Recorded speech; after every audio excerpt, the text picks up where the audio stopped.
Sous le haut patronage de la vice-primature de l'Intérieur, Sécurité, Décentralisation et Affaires coutumières, le secrétariat exécutif du comité de suivi de la réforme de la police, en collaboration avec la police nationale congolaise, avec l'appui du PNUD, a organisé une conférence sur la vulgarisation de textes de la réforme de la police au profit des autorités politico-administratives de la province de Kinshasa, du mercredi 20 au jeudi 21 novembre 2024 à Kinshasa, à l'hôtel Mengi. Les officiers de la police nationale congolaise, le bourgmestre, le chef des quartiers, les agents de la police et le membre de la société civile ont tous pris part à cette ronde messe. L'ouverture de ces assises a été effectuée par le vice-premier ministre, ministre de l'Intérieur, Sécurité, Décentralisation et Affaires coutumières, Jacquemain Chaban. Exécutif du comité de suivi de la réforme de la police, Madame la représentante pays du programme de développement des Nations Unies, Mesdames et Messieurs les partenaires techniques et financiers de la réforme de la police, Monsieur le gouverneur de la ville-province de Kinshasa, Mesdames et Messieurs les bourgmestres et chefs de quartier de la ville-province de Kinshasa, Mesdames et Messieurs les officiers de la police nationale congolaise, Mesdames et Messieurs les officiers de la police de la MONUSCO, Mesdames et Messieurs de la société civile, Mesdames et Messieurs les membres du CSRP, distingués invités à vos titres et qualités respectifs, tout protocole respecté, c'est avec un grand plaisir que j'ai l'honneur de prendre la parole à l'occasion du lancement de la conférence sur la vulgarisation des textes juridiques et guides pratiques de la réforme de la police nationale congolaise au profit des bourgmestres et des chefs de quartier de la ville-province de Kinshasa, conférence organisée par le secrétariat exécutif du comité de suivi de la réforme de la police en collaboration avec le commandement de la police nationale congolaise et l'appui du programme de développement des Nations Unies, PNUD. Cette activité s'inscrit dans le cadre de l'intensification de la communication de la réforme de la police auprès des acteurs que sont les policiers, les autorités politico-administratives, judiciaires et militaires, ainsi que la société civile et tous nos concitoyens. Le ministère de l'Intérieur, Sécurité, Décentralisation et Affaires coutumières souscrit entièrement à cette initiative du secrétariat exécutif du CSRP qui offre une tribune de réflexion et d'échange sur les contributions des uns, des unes et les questionnements et besoins des autres. Cette tribune va pouvoir renforcer la compréhension des autorités politico-administratives, les représentants de la société civile et surtout les policiers sur les lois et textes réglementaires issus de la réforme de la police et les 6 principes de la police de proximité à travers un débat public. Ainsi, je souhaite que ces 2 journées puissent constituer un moment de réflexion privilégié pour penser comment doit se faire l'intervention de la police dans une approche de rapprochement avec la population, l'observance des lois et du respect des droits de l'homme afin de réaliser pleinement dans l'exercice de cette profession d'intérêt public. J'espère qu'à l'issue de cette activité, vous allez formuler des recommandations intéressantes qui vont contribuer à faire avancer la compréhension des textes juridiques et guides pratiques de la réforme de la police nationale congolaise. Mesdames et Messieurs, distingués invités, pour terminer mon allocution, je tiens à vous souhaiter à tous une fructueuse activité au bénéfice de nos populations. Je vous remercie. Avant son discours, le commissaire général de la police ainsi que les responsables du pays PNUD ont également placé un mot à l'occasion de cette circonstance. Vous accueillir à cette conférence sur la vulgarisation des textes juridiques et des guides pratiques pour l'organisation et le fonctionnement de la police nationale congolaise est un honneur pour nous, du secrétariat exécutif du comité de suivi de la réforme. Qu'il me soit donc permis de remercier vivement son Excellence, Monsieur le Vice-Premier ministre, ministre de l'Intérieur, Sécurité, Décentralisation et Affaires coutumières, président du comité de suivi de la réforme de la police, CCRP en cycle, pour avoir accepté de présider personnellement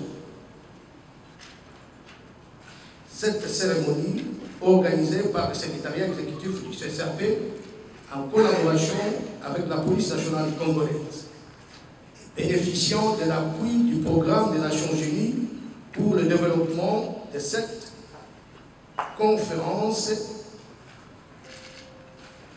est destinée, je voulais dire, cette conférence est destinée aux autorités politico-administratives de la ville-province de Kinshasa et aux policiers à cet effet et par la suite.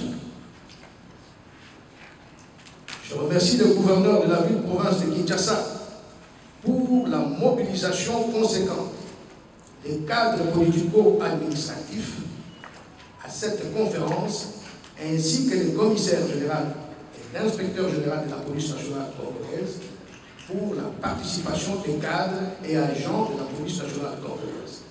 Ceci témoigne du vif intérêt pour la réforme de la police, la transformation de cette institution de sécurité, pilier important pour la sécurisation des personnes et des biens, et surtout privilégié pour la consolidation de l'état de droit en République démocratique du Congo.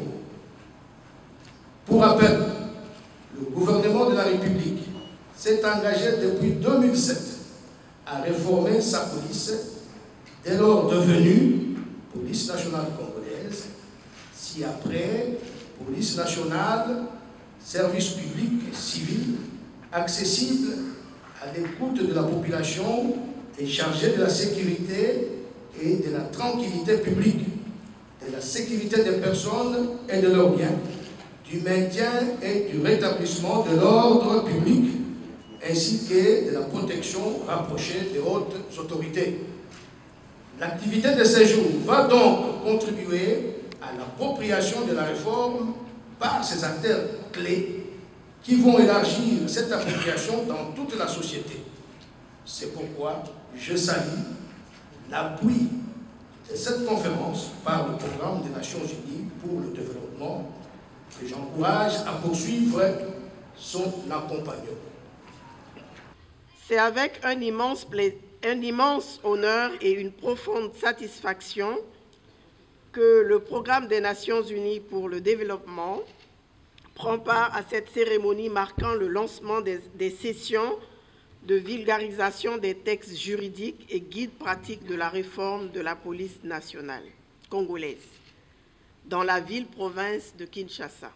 La réforme de la police nationale initiée par le gouvernement de la République démocratique du Congo suite aux recommandations du groupe mixte de réflexion sur la réforme et la réorganisation de la police reflète une ambition noble: transformer la police en une institution apolitique, accessible, proche de la population et respectueuse des droits de l'homme, des droits humains.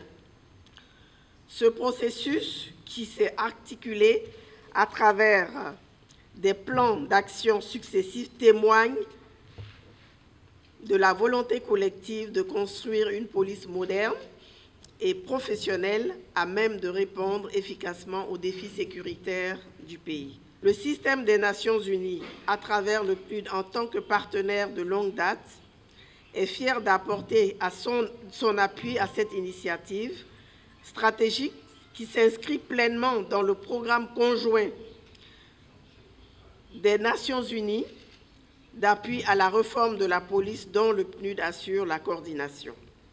Cette campagne de sensibilisation et de vulgarisation s'aligne parfaitement avec l'engagement des Nations Unies à promouvoir un développement inclusif et durable où la sécurité humaine est au cœur des priorités.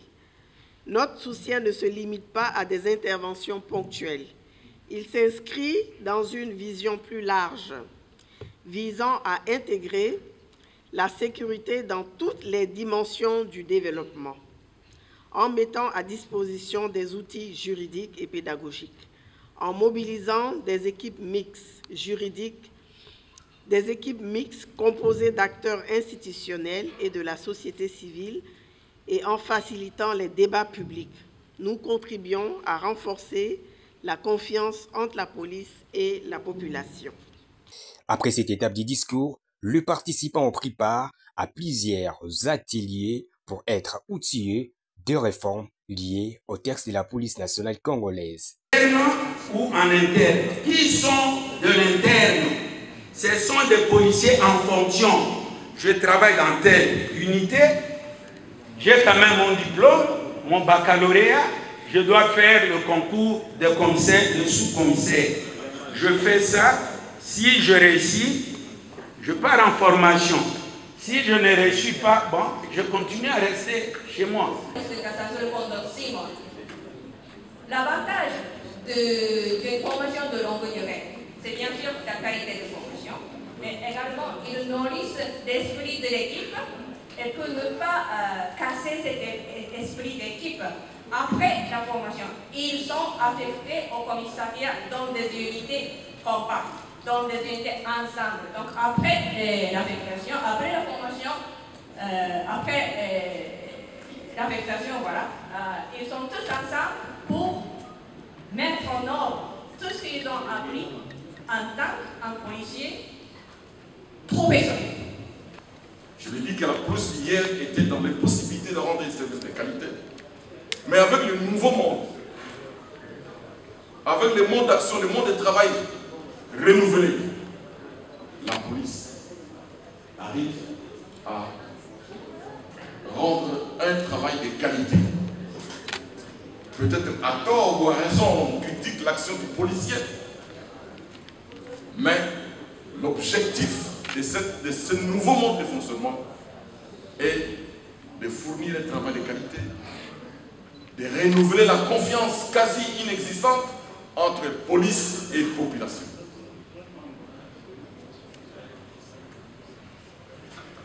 De travailler en collaboration positive pour sécuriser nos populations, nos citoyens dans des entités où au fond, quels sont ces modes de fonctionnement? Nous avons différents modes de fonctionnement. Notamment, la police ordonne son action. La police est en contact permanent avec la population, avec les citoyens. Parce que pour sécuriser un citoyen, il faut le connaître. Il faut connaître le milieu dans lequel vous êtes appelé à sécuriser la population. Et la population connaît la personne qui a cette charge de sécurité. Il a confiance en lui. Il renouvelle sa confiance. Parce que sans confiance, c'est pratiquement impossible. C'est comme nous vivons dans nos maisons. Avec votre partenaire, si vous n'avez pas confiance à votre partenaire, il est difficile de vivre ensemble. C'est pas comme ça? Même la Bible le dit. Si deux personnes ne s'entendent pas. Donc, la population, le policier qui est là devant vous, il n'est pas votre ennemi, ni le policier, vous qui êtes là, vous n'êtes pas leurs ennemis. Mais plutôt, vous êtes les partenaires de la production de la sécurité. Parce que seul, il ne peut pas. Vous aussi, seul, vous ne pouvez pas. Il faut qu'on se le dise, il faut qu'on sache que les malfaiteurs, de foi, ils sont dans nos maisons, n'est-ce pas? Ils sont dans nos maisons, les malfaiteurs, les Koulouna. La commune de Kinshasa a été valablement représentée par son bourgmestre, Maître Bienvenu Mbalibi, qui a posé des questions pertinentes sur la situation sécuritaire de sa municipalité. Vous avez dit qu'au niveau du commissariat de police, il y a 2 sections. Et parmi les 2 sections, il y a une qui s'occupe de la répression en matière de violences faites à l'enfant. La question est de savoir si les OPJ qui s'occupent de cette question-là ont suivi une formation spéciale ou parce qu'ils sont OPJ à compétences générales et ils s'en occupent. Ça, c'est la première question. La deuxième, c'est par rapport à la protection sociale de l'enfant. Je parle parce que ma commune abrite le tribunal pour enfants. La commune de Kinshasa. Et ce que nous sommes en train de vivre là-bas, c'est vraiment déplorable. C'est déplorable. Les enfants qui sont en conflit avec la loi sont placés dans le même amigo que les adultes pratiquement. Il y a quelques semaines, son Excellence, Monsieur le ministre d'État, ministre de la Justice et Gatio, était passé là-bas et il avait les larmes aux yeux. On a créé des institutions, mais les mesures d'application ne suivent pas. Alors, est-ce qu'on peut créer et chercher à résoudre un problème en créant d'autres? Les gens qui arrivent à la commune de Kinshasa peuvent bien les témoigner, c'est chaque jour. Lorsque le bourgmestre arrive ou lorsqu'il sort de son bureau, ce sont des cris de ces enfants-là. Papa bourgmestre, c'est Nzalato, l'été, tout ça. Il n'y a pas de ça. La réforme envisagée n'a pas tenu compte de cet aspect des choses. Parce que autant laisser ces enfants dans leur famille que de les placer dans ces conditions déplorables que nous sommes en train de vivre. Au sortir de cette conférence de 2 jours, le bourgmestre de la commune de Kinshasa s'est dit satisfait du déroulement de cette conférence. Mes impressions sont des impressions de joie, parce que vous savez, depuis plusieurs années, le processus de la réforme de la police nationale congolaise était mis en chantier, avait commencé. Il y a eu des textes qui ont accompagné cette réforme-là. Mais ces textes sont restés inconnus du grand public, sont restés inconnus même des autorités politico-administratives qui travaillent avec la police. Alors que le ministère de l'Intérieur puisse prendre cette initiative d'organiser 2 jours pour la vulgarisation de ces textes qui accompagnent la réforme, ça ne peut que nous réjouir en tant qu'autorité politico-administrative. Oui, mais le premier résultat, c'est que nous sommes meublés. Nous sommes meublés, nous sommes équipés par ces textes-là que nous venons de suivre, qu'on vient de vulgariser. On nous a remis les recueils de tous ces textes. Nous, à notre niveau, nous allons aussi les vulgariser, mais nous allons accompagner cette réforme. Mais tout ce que nous pouvons demander à nos autorités, c'est que cette réforme puisse être accompagnée des mesures d'application. Vous savez, il faut que les policiers soient formés, il faut que les policiers puissent être dotés, équipés, pour que le rôle qu'il est appelé à jouer dans la société puisse être réellement joué. Aujourd'hui, les policiers sont considérés comme des personnes qui sont les ennemis de la population. Or, nous avons suivi par exemple les textes sur la police de proximité, c'est-à-dire une police qui est proche de la population. Alors pour que cette population, cette police puisse jouer son rôle, il faut qu'elle dispose de matériel, qu'elle dispose de tout ce dont il a besoin pour bien jouer son rôle. C'est ce que nous demandons à nos autorités. Merci beaucoup. Le ministre provincial de l'Intérieur, Sécurité, Justice et Affaires coutumières, Chitenge Kabuya Thierry, a procédé à la cérémonie de clôture de la conférence sur la vulgarisation des textes de la réforme de la police au profit des autorités politico-administratives de la ville-province de Kinshasa, organisée du mercredi 20 au jeudi 21 novembre 2024 à l'hôtel Memling de Kinshasa. Dans son speech, Chitenge Kabouya Tueri, ministre provincial de l'Intérieur, a invité les parties prenantes à vulgariser dans leurs municipalités respectives le texte de réforme de la police. Du Conseil supérieur de la police, Madame la chef ad interim de la composante police-MONUSCO, Monsieur le représentant pays du Programme de développement des Nations Unies, PNUD,